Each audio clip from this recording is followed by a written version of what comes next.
नमस्कार दोस्तों, ओम नमः शिवाय। स्वागत है आप सभी का इस नए वीडियो में। पूज्य गुरुदेव की कृपा से एकादशी का यह सबसे आसान उपाय आप सभी को बहुत ही सरल और सहज रूप से समझाने का प्रयास करूंगा कि कैसे एक चुटकी कुमकुम और एक चुटकी हल्दी से भी आप सभी को ये एकादशी की तिथि का प्रयोग करना चाहिए पूजन की विधि में।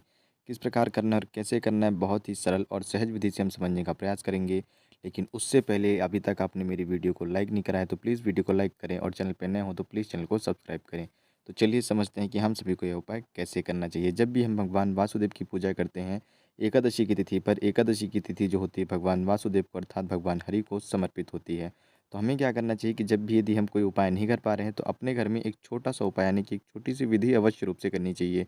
जब भी हम भगवान वासुदेव की पूजा करते हैं तो हमेशा हम पूजा उनकी खड़ी तस्वीर की करते हैं, यानी कि जो यदि कोई खड़ी मूर्ति हो या कोई खड़ी तस्वीर हो, हम उसकी फ़ोटो हो, उसकी पूजा अर्चना करते हैं। तो जब पूजा अर्चना करते हैं तो हमें एक बात का विशेष रूप से ध्यान रखना चाहिए कि यदि हम किसी अन्य चीज़ का प्रयोग करें या ना करें, लेकिन जो सबसे छोटी बात होती है, यानी कि सबसे महत्वपूर्ण और सबसे छोटी बात, कि हमें कुमकुम और हल्दी का विशेष रूप से प्रयोग करना चाहिए। कैसे, देखिए, हमें क्या करना है कि पूजा अपनी जब हम प्रारंभ करेंगे तो सबसे पहले हम क्या करेंगे कि भगवान हरि की पूजा करते वक्त, भगवान वासुदेव की पूजा करते वक्त ओम नमो भगवते वासुदेवाय नमः इस मंत्र का जाप करते हुए एक चुटकी हल्दी हमें भगवान वासुदेव के सीधे पाँव की तरफ समर्पित करनी है, और फिर उसके बाद एक चुटकी कुमकुम हमें भगवान वासुदेव की उल्टे पाँव यानी कि दाहिने पाँव की तरफ बाएं पाँव की तरफ समर्पित करनी है।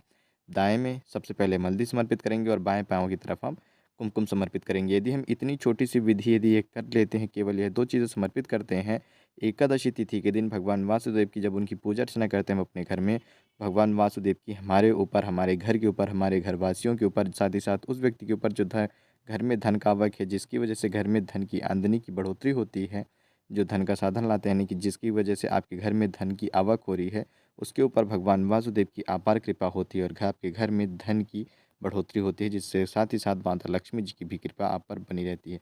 तो यह एक छोटी सी गलती जो हम अक्सर करते हैं तो हमें नहीं करनी है। हल्दी और कुमकुम का प्रयोग हमें अवश्य रूप से करना चाहिए। साथ ही साथ हम स्नान में भी एक चुटकी हल्दी का प्रयोग ज़रूर करें जब हम एकादशी की तिथि पर भगवान वासुदेव की पूजा अर्चना करते हैं। ठीक, तो ये छोटा सा उपाय था, छोटी सी विधि थी, बहुत ही सरल और सहज रूप से समझाने का प्रयास करा है पूज्य गुरु जी की कृपा से, उनकी कथ्य की बताई गई ये छोटी सी बात है। तो इस उपाय को, इस बात को सभी लोग ध्यान रखें, और जब भी एकादशी की तिथि आए तो इस विधि को अवश्य रूप से ध्यान में रख कर के क्रिया करा करें। तो बहुत ही सरल रूप से समझाने का प्रयास करा है। जय श्री शिवाय नमस्तुभ्यम। हर हर महादेव। ओम नमः शिवाय।